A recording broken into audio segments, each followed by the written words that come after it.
there's a big gap between what we know about how people learn in general and this particular cohort of students I have in this particular course with this particular discipline in this particular moment in time.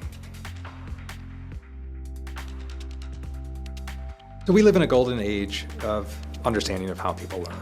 We have technology that enables us to see students' understanding in real time. We can see that our students get it or that they don't. We can see that they are persisting in this particular reading assignment that I've given them, or they're not.